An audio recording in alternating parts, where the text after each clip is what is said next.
Saludos cordiales, amigos y amigas de América Latina. Es un enorme placer desde la Articulación por la Educación Pública que nos acompañe en esta jornada de análisis y siempre en la construcción permanente de esa América Latina que soñamos todos y todas.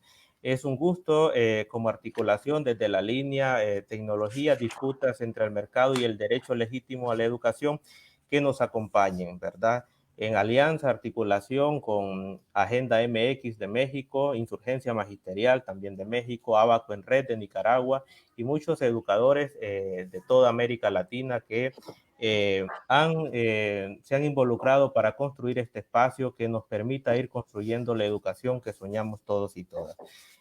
Hoy tenemos un programa sumamente especial. Tenemos a compañero Esteban Ramos Musler, especialista en ciencias políticas, también con grandes aportes en el área de la paz. Y hoy nos estaremos hablando en tres momentos importantes, desde el enfoque de la construcción de la paz transformadora y luego el análisis y la mirada de la realidad latinoamericana que podemos realizar y luego que nos comparta la idea de qué significa esto por una nueva normalidad. Para iniciar vamos a hablar desde la paz transformadora, haciendo todo este recorrido. Para muchos la consideraban la ausencia de la guerra, para otros un orden más establecido, para otros había que trabajar un poco más porque todavía era una paz imperfecta. Todos estos aportes fueron sumados desde la idea también de Johan Galtung, el Noruega, que nos dice, bueno, ojo, no puede haber paz mientras existan condiciones estructurales y culturales que legitimen la violencia. Pero hoy Esteban Ramos nos habla de la paz transformadora. ¿Qué significa entonces para Esteban Ramos y por toda esta construcción que ha hecho la paz transformadora? Bueno, buenos días a todos, a todas. En primer lugar, es un honor para mí estar con ustedes compartiendo esta charla.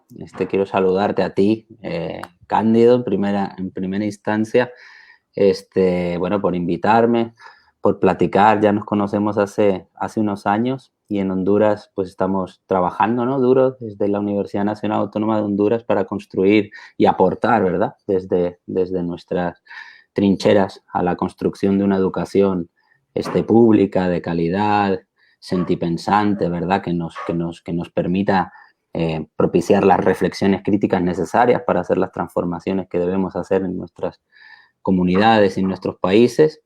Así que nada, para mí es un gusto estar contigo. Y además, por supuesto, estar en la articulación de la educación pública, ¿verdad?, en un momento tan crucial como en el medio de una pandemia terrible que ha venido en gran medida para ser utilizada como excusa para completar el desmantelamiento de lo poquito que nos quedaba de servicios y derechos sociales, políticos, ambientales y culturales, como lo estamos viendo en múltiples países de América Latina. Así que creo que el espacio no solamente es muy pertinente, sino además necesario, y tener estas reflexiones en torno a la paz, pues me parece todavía más estimulante, ¿verdad? Porque muchas veces lo dejamos arrinconado, ¿no? Parece que sea una disciplina a la que no se le para suficiente bola, tal vez solamente en aquellos países que han tenido procesos de construcción de paz o que se encuentran inmersos todavía en guerras, como por ejemplo en Colombia, ¿verdad? Allí siempre hay un discurso, una referencia a la disciplina, pero tampoco nos introducimos a profundidad en lo que hay, digamos, en el sustrato epistemológico de la disciplina, que es tan rico y tan interesante. Así que, bueno, cuando me propusiste venir a hablar, pues yo dije, mira, qué bien, porque creo que es pertinente y además necesario hablar de esto también en este momento. Entonces, bueno, para contestar a tu respuesta, pues decir que efectivamente la disciplina de los estudios de la paz y el conflicto es una disciplina, bueno, relativamente nueva, ¿no? Podríamos decir que nace en la década de los 30, 40, pero que sin embargo hunde sus raíces hasta la Eirene griega y la Pax Romana, ¿no? Hasta el siglo, pues, 5 antes de Cristo, y en general más allá, ¿verdad? Porque en todas las civilizaciones del mundo siempre hay una palabrita que hace referencia a la paz. en todas las lenguas del mundo, en todas las culturas del mundo hay una palabrita que hace referencia a la paz. Y lo interesante de esto es que esa referencia que se hace a la paz es distinta. No se entiende la paz de la misma forma en las distintas culturas del mundo, en los distintos espacios, incluso en los mismos diccionarios ya institucionalizados, no se entiende de la misma forma la paz en unos lugares que en otros. Este trabajo de conceptualización de la paz que inicia Galtung en la década de los 50, 60 y que da nacimiento, como decías muy bien, a una de las concepciones más importantes de la disciplina de los estudios de la paz y el conflicto, que es la concepción de la paz positiva, nos ha permitido entender que detrás de esa palabrita, de ese significante que todos o muchos utilizamos, hay distintas concepciones, hay distintas formas de entenderlo. Y esas formas de entenderlo tienen consecuencias muy brutales en las políticas públicas que implementamos o en la manera en la que decidimos, cada uno como sujetos, hacer la paz, ¿no? ¿Qué significa hacer la paz? Si yo entiendo una cosa, seguramente hacer la paz signifique unas cosas, pero si entiendo otra, signifique otras cosas diferentes, ¿no? Esto que parece de perogrullo, hay que traerlo a la palestra porque no es tan habitual reflexionar en torno a esto, ¿no? Entonces, podríamos establecer un recorrido conceptual alrededor de la disciplina que nos marca 3 grandes fases, ¿no? Para hacer pues, un recorrido, un acercamiento epistemológico al concepto de paz. En la primera de las fases es el concepto, digamos, que prima en la disciplina es el concepto de la paz negativa. Es un concepto que hunde sus raíces, como decíamos, a la concepción de la Irene griega y de la Pax Romana. ¿Qué nos venían a decir los griegos y los romanos cuando hablaban de paz? Bueno, pues básicamente los griegos nos venían a decir que la paz era un estado de armonía, un estado, digamos, de tranquilidad, en ausencia de amenazas que se producía dentro de los ciudadanos que conformaban la polis griega. Estos matices son importantes, porque fíjense de lo que estamos hablando, es decir, la paz emergía, la Eirene griega emergía dentro de la polis griega entre los ciudadanos, entre aquellos que eran considerados ciudadanos, esto es decir, los hombres y no las mujeres, y esto es decir, los ciudadanos y no los extranjeros, ¿verdad? Que además eran bárbaros. Entonces, ese estado de tranquilidad, ese estado de armonía al interior de ese nosotros, únicamente sucedía, emergía, cuando de alguna forma dejaban de existir las amenazas que representaban los otros y las otras. Y cuando no había guerra frente a los bárbaros o cuando esas amenazas pues se diluían y prácticamente pues dejaba de existir, digamos, emergía esa concepción de tranquilidad y de estado de digamos, como de sentimientos apacibles, armónicos al interior de nosotros. Esa era la concepción de la Irene griega. Luego llegan los romanos y a partir de esa misma concepción dan una vuelta de tuerca, ¿no? Entonces, incluyen algunos elementos que son, como vamos a ver, muy perversos y que llegan intactos incluso hasta nuestros días, ¿no? Cuando hablan los romanos de la Pax Romana, hacen referencia efectivamente pues, a la firma de un tratado por el cual pues, se hacen las paces, ¿no? Y muchas veces en la actualidad todavía terminamos gestionando esta lógica de la paz de esta manera, ¿no? 2 personas se pelean y lo que hacemos es firmar las paces, ¿no? Hacemos las paces, nos damos la mano. Incluso en términos de relaciones internacionales, los estados firman acuerdos de paz, ¿verdad? Esto viene de esta lógica de la Pax Romana. Bien, pero ¿qué hay detrás de eso también? Bueno, básicamente lo que plantea la Pax Romana es el establecimiento de un determinado orden, sistema político, económico, sobre un territorio que podía ser legal, pero no necesariamente legítimo. Es decir, no está vinculado a los derechos humanos, no está vinculado a la legitimidad del pueblo, está vinculado al establecimiento de ese orden que va, de alguna manera, a propugnar que ese estado, digamos, de tranquilidad y de armonía del interior de nosotros se mantenga. Y se mantenga significa para ello, entonces, que vamos a hacer frente a las amenazas externas con un importante aparato militar, ¿verdad?, para eliminar esas amenazas que pueden venir de afuera y también hacia adentro. Vamos a militarizar los territorios para controlar a todos aquellos, ¿verdad?, revoltosos y revoltosas que no están tan de acuerdo con la imposición de este determinado orden social, político y económico en el territorio, ¿verdad?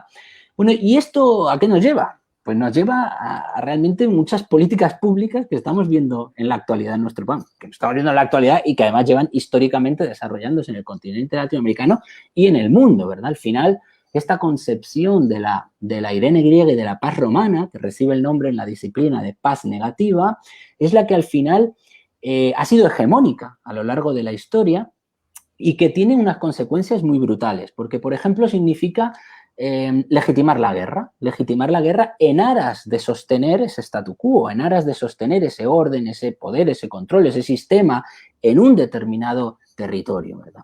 Y esto nos lleva, pues, definitivamente a la carrera armamentística, por ejemplo, a la militarización de los territorios, como estábamos hablando antes, a poner un guardia jurado en cada lugar, porque nos tenemos que proteger nosotros de los otros y de las otras que son considerados posibles amenazas a nuestro bienestar, a nuestra armonía interna, ¿verdad? Y eso es muy perverso porque implica de alguna forma legitimar el uso de la violencia para salvaguardar probablemente esa armonía, entre comillas, esa armonía interna, ¿verdad? E incluso el uso de la guerra. Y cuando nos damos cuenta de hasta dónde ha llegado esta lógica, pues tenemos que asustarnos. Porque fíjense que ahora estamos en una pandemia que nos permite reflexionar mucho en torno a lo que está sucediendo en las normalidades que vivíamos previas al estallido de la pandemia. Y una de las cuestiones que tendríamos que reflexionar es sobre la capacidad nuclear que tenemos los estados, ¿no? O sea, tenemos la capacidad nuclear de destruir no solo la vida humana, sino la vida en el planeta Tierra. Hoy tenemos esa capacidad ya instalada. Y esta capacidad ya instalada viene precisamente, digamos, una de las causas de que tengamos esta capacidad instalada tiene que ver con esta lógica perversa de la paz negativa. De decir, ok, para salvaguardar mi armonía o la unidad, el nosotros frente a las amenazas que representan los otros, hay que armarse hasta los dientes. Esto lo dicen los estados, pero también lo decimos muchas veces los sujetos, ¿no? Cuando, por ejemplo, andamos armados. O cuando, por ejemplo, decidimos vivir en espacios cerrados, ¿verdad? Privados, en donde colocamos unos guardias en la puerta y en función, obviamente, de la clase socioeconómica, pues hay unos guardias, unos militares en la puerta, hay unas, ¿cómo se llaman estas? Cortinillas electrificadas incluso, etcétera, ¿no? Para, de alguna forma, proteger esa unidad interior, ese nosotros de las amenazas que representan los otros y las otras. Entonces, ¿cómo vive esta lógica de la paz negativa todavía en nosotros y en nosotras, en nuestra propia sociedad? Y lo vemos incluso a la hora de educar, ¿verdad? Digamos, el conocimiento con sangre entra, o por ejemplo en lógicas como Wirro, deja en paz a tu hermano y te pega un sopapo. Y te pega un sopapo y estamos utilizando el significante paz. Wirro, deja en paz a tu hermano y te pega un sopapo, significa muchas cosas más. Significa usted tiene la obligación de acatar el orden establecido en esta casa. Y el orden que yo controlo, ¿no? Es la imposición al final de un determinado orden en un determinado espacio. Y esta es la lógica de la paz negativa. Entonces, ¿cómo nosotros y nosotras también formamos parte de la expansión hegemónica de esa concepción de paz? Y cuando hablamos de políticas públicas de construcción de paz, pues claro, estos elementos, ¿verdad?, entran a tejer unas políticas públicas muy perversas que tienen que ver, por ejemplo, con la mano dura, que tienen que ver, por ejemplo, con el establecimiento y el reforzamiento del militarismo en nuestras propias sociedades. Comprar buques de guerra en vez de comprar acciones para el sistema de educación de calidad. Y mira esto que acabas de comentar, importantísimo. En un momento de pandemia, donde podríamos hablar de que el problema es el virus, ¿no? Sí. Una cuestión microscópica, ¿verdad?, que no vemos. Bueno, pues todos los estados, o bueno, no vamos a decir todos, pero una cantidad importante de los estados del mundo ha asumido un discurso profundamente militarista para asumir esta pandemia, esta crisis, y ha colocado al ejército al frente de la realización, digamos, al frente incluso de la acción para abordar esta pandemia, o sea, por encima incluso de los médicos, ¿no?, del sistema de salud de los estados. Entonces tenemos a los militares con armas, preparados brutalmente, con un montón de armas, con un montón de capacidad militar para hacer frente a una vainita chiquita que no se ve, ¿verdad? Que no se ve, que no está. Y tenemos al ejército en las calles y tenemos a los hospitales sin medicinas y a los médicos, incluso sin percibir su salario, luchando contra la pandemia de una manera, pues, en muchas ocasiones que es catastrófica, ¿no? Y que está teniendo pues unas consecuencias brutales con toda la cantidad pues de enfermeros y de médicos que están falleciendo o que se están contaminando precisamente porque el Estado no les ha proporcionado los mínimos necesarios para poder atender de una manera segura la pandemia. Esteban, ¿y cómo, digamos, vinculamos desde la paz transformadora y cómo desde la educación también transformadora podemos cambiar esta lógica y ver también la propuesta de la paz transformadora para cambiar toda esta lógica también? Porque también desde la educación transformadora y la paz transformadora se unen, podemos nosotros desde los espacios educativos también impulsar transformaciones importantes para nuestra América Latina, para nuestras comunidades, bien lo dijiste, para nuestros propios entornos que están liderados de manera hegemónica. Uno tiene el control, los otros demás escuchan. A mí me preocupa cuando normalmente surgen esos tratados, igual también en la educación, donde supuestamente nos ponemos de acuerdo A con B, y ocupamos un C como mediador, y normalmente A tiene un control hegemónico y B solo va a escuchar y C va a validar que lo que escuchó está bueno. Entonces, desde la educación, nosotros, los profesores, ¿cómo podemos desde esta lógica de paz transformadora impulsar un nuevo escenario para nuestra América Latina? Muchos temas, Cándido. Mira, empezando por el último, pero que luego lo retomamos para ir con el principio. Sí. Empezando por el último, yo diría que de la negociación es necesario pasar a la construcción colectiva. Y es una lógica diferente. No se trata de encontrar un punto medio entre el punto A o lo que sostiene el actor A y el punto medio con lo que sostiene el actor B.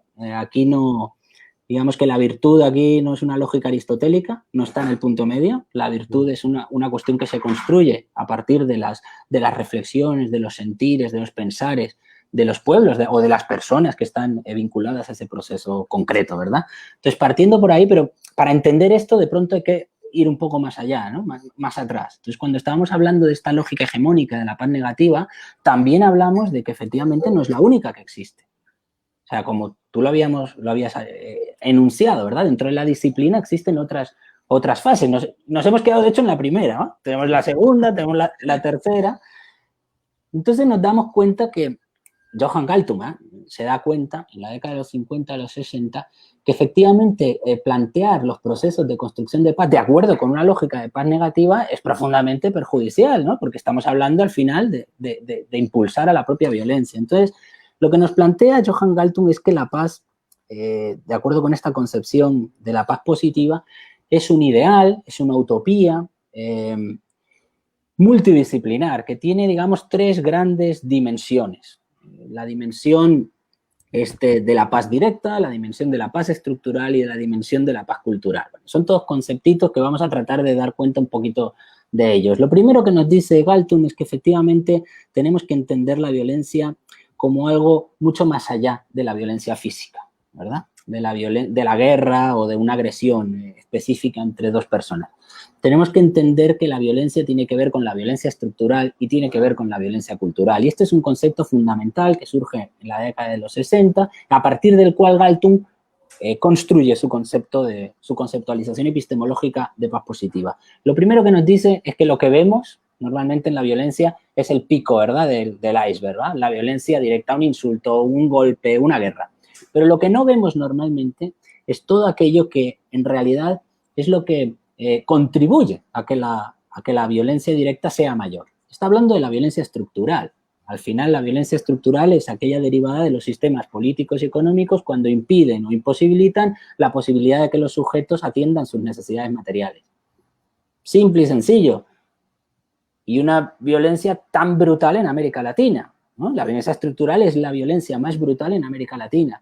Estamos hablando de cuando las personas van al colegio y en los colegios no hay ni siquiera los insumos necesarios para poder hacer una praxis educativa digna. Estamos hablando de una violencia tremenda cuando tenemos a los militares armados hasta los dientes en las calles y a nuestros sanitarios sin ningún tipo de protección biosanitaria, los hospitales vacíos, etcétera. Estamos hablando de una violencia estructural tremenda. De insumos, pero llenos de personas, de ciudadanos queriendo acceder al sistema de salud. Efectivamente, y esa situación es tremenda, ¿verdad? Porque lo que tenemos es una cantidad brutal de contagios y cada vez más, y la curva sigue subiendo, y aquí seguirá subiendo hasta que estemos seguramente pues todos contagiados, el 80% de la población esté contagiada, y no va a haber forma de atender esa situación que estamos viviendo porque los insumos o los dineros y las prioridades no han estado colocadas por parte de los estados donde tenían que estar, sino en otros lugares, precisamente con una intencionalidad detrás, ¿verdad? Y eso es lo importante entenderlo. Entonces, Galtung nos habla mucho de esta violencia estructural, nos dice que es esta la violencia estructural. La violencia estructural es a la que tenemos que parar bola, que no vemos normalmente y que es responsabilidad fundamentalmente del Estado y del sistema económico, ¿verdad? Que beneficia a una ínfima cantidad de la población y en general pues sume en la pobreza a la mayoría de los ciudadanos del mundo, ¿verdad? Y esta es una realidad muy tenaz en América Latina y en países como Honduras, ¿verdad? En el que vivimos tú y yo. Además, la otra pata importante es la violencia cultural. Esta es fundamental también. Johan Galtung nos habla de la violencia cultural como aquellas ideas, aquellos relatos, aquellas narrativas que legitiman o justifican el uso o el recurso o el abuso o legitiman la violencia directa o estructural. Con un ejemplo se entiende muy bien. La violaron porque andaba vestida provocativamente. Ese es un ejemplo clásico para entender qué estamos hablando cuando hablamos de violencia cultural. O sea, ¿cómo que la violaron porque andaba una persona vestida de manera provocativa? ¿Acaso una tela tiene la capacidad de provocar? ¿Acaso el uso de unos colores u otros tiene la capacidad de ennubilar, ¿verdad? a los hombres y para que estos culpabiliza a la víctima? Efectivamente, ¿no? Entonces, o por ejemplo, esta ciudadanía es pobre. Ah, pero es pobre porque es vaga. Hará gana, ¿no? ¿Cómo va? Si no le gusta trabajar. Todo eso son lógicas de violencia cultural y están muy dentro de nosotros y nosotras como sociedad. O sea, si nosotros analizamos un poquito estas frases, no es que yo me las he inventado, ¿verdad? Se escuchan mucho, incluso deberíamos ser autocríticos.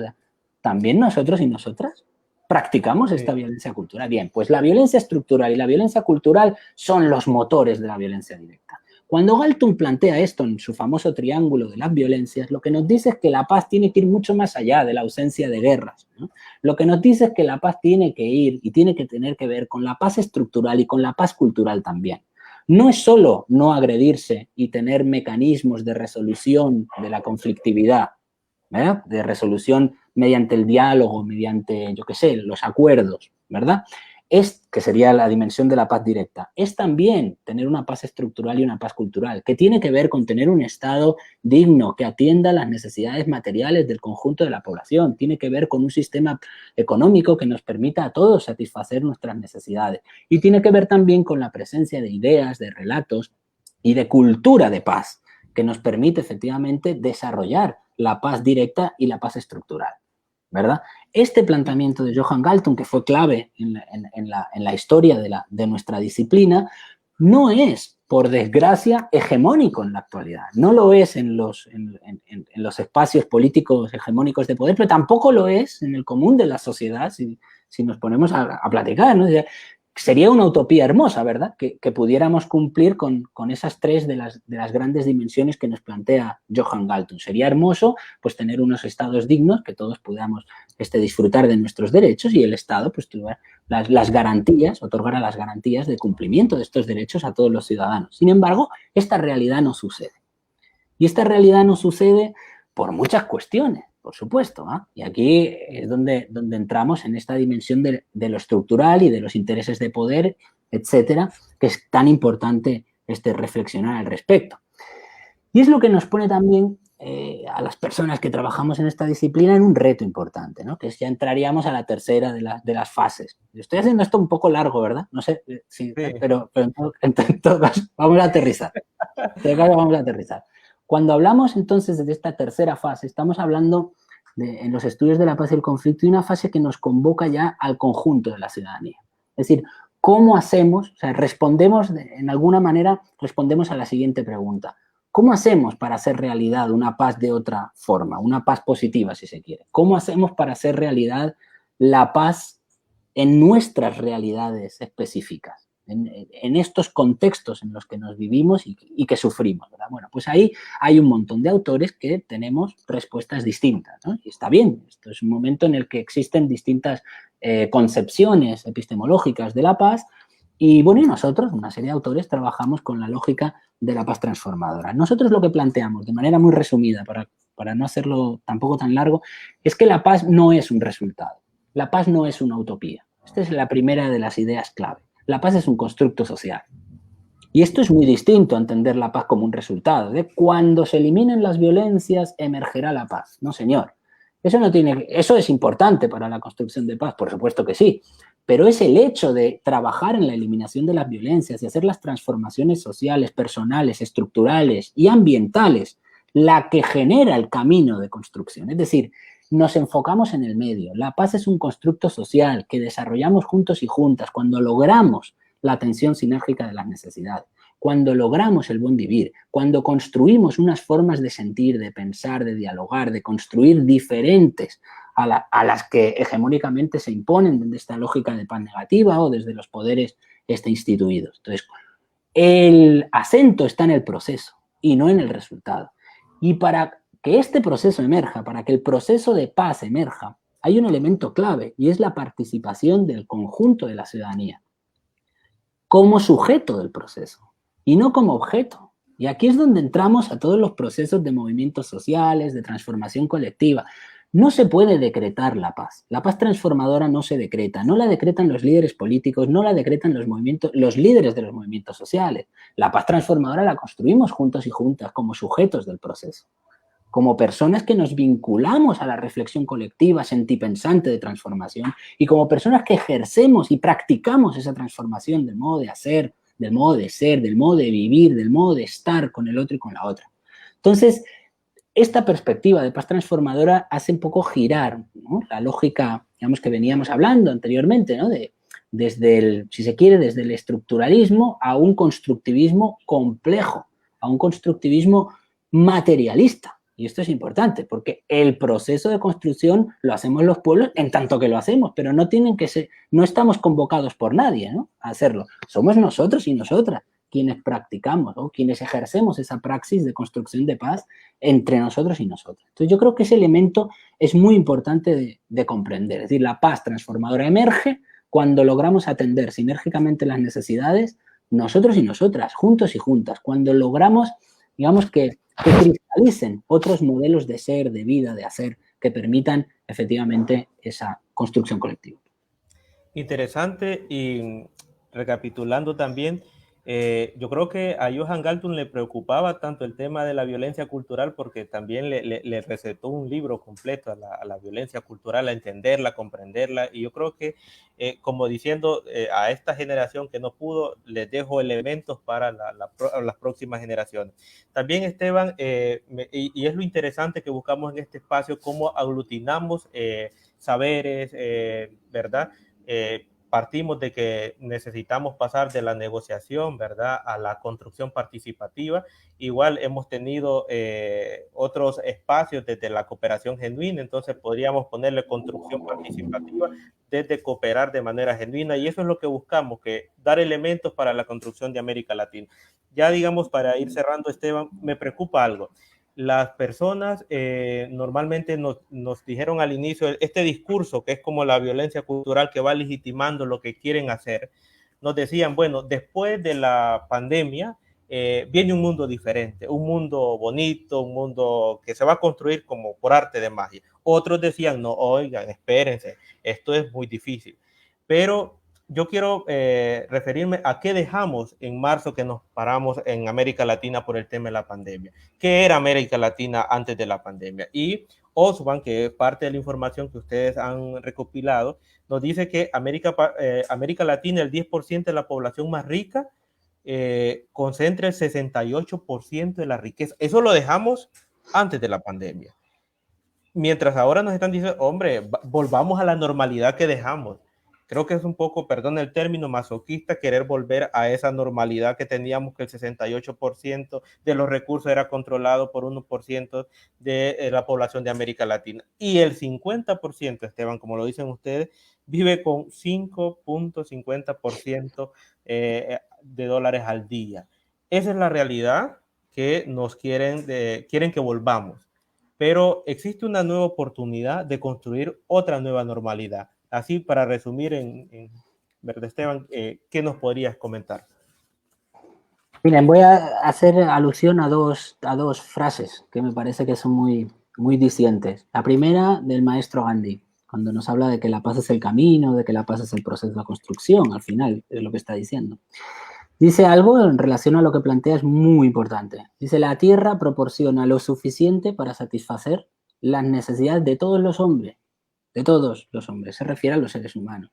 Dice, pero no da lo suficiente para satisfacer la codicia de algunos.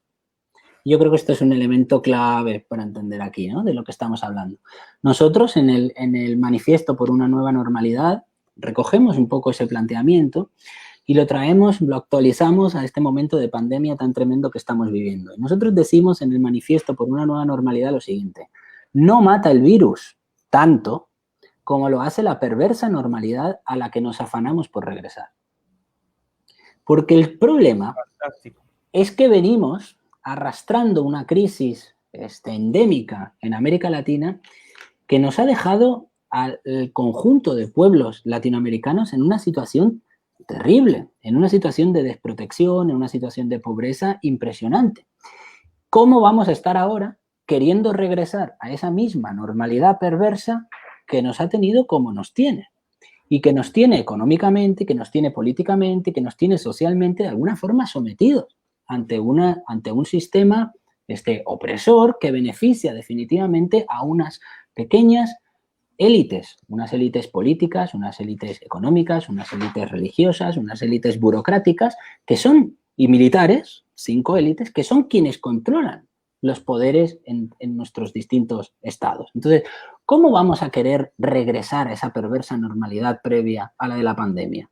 Pensemos por qué nosotros, el conjunto de la ciudadanía, estamos queriendo regresar a esa normalidad anterior y démonos cuenta de lo profundo que tenemos dentro, esta violencia cultural, de ni siquiera darnos cuenta que somos víctimas de una situación tremenda e incluso participamos como victimarios al reproducir este modelo de consumo, este modelo individualista que beneficia tanto a unos sectores tan determinados y perjudica tanto al conjunto de la ciudadanía.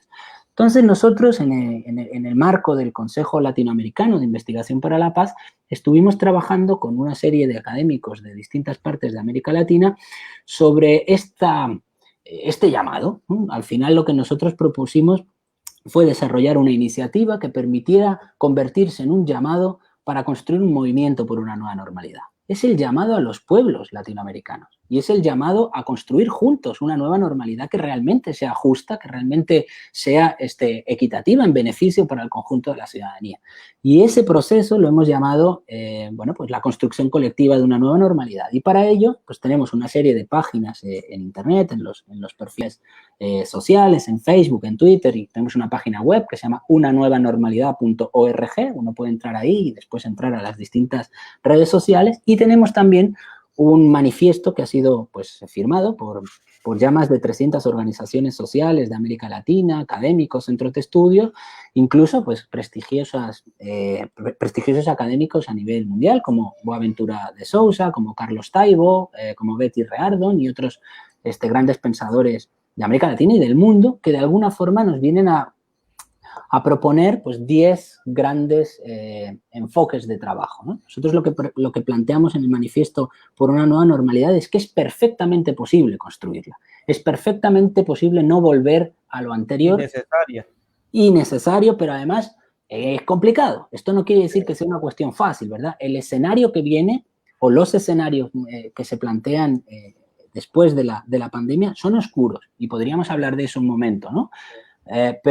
Pero también es verdad que hay ventanas de oportunidad. Es decir, cuando tenemos crisis tan importantes, tan brutales como las que estamos viviendo, también emerge una ventana de oportunidad significativa que nos puede permitir construir algo distinto. Y este es el mensaje, digamos, optimista, pero tampoco de boludo, como dirían en Argentina. O sea, es un mensaje optimista, pero que requiere mucho trabajo y mucho esfuerzo. O sea, no es una cuestión dada, no es una propuesta inocente. Es una propuesta que va a tener sus complicaciones y que precisamente por eso es una llamada que hacemos al conjunto de los pueblos y no de los representantes de los pueblos y no de los gobiernos instituidos. Y esto es importante, o sea, seremos nosotros y nosotras quienes construyamos esta nueva normalidad a partir de entender el mundo distinto y a partir de practicar y de vivir en el mundo de una manera distinta. No serán los poderes instituidos, no serán los partidos políticos, seremos el conjunto de los pueblos llamándonos a la autoorganización y al apoyo mutuo los que seremos capaces de alumbrar esta nueva normalidad.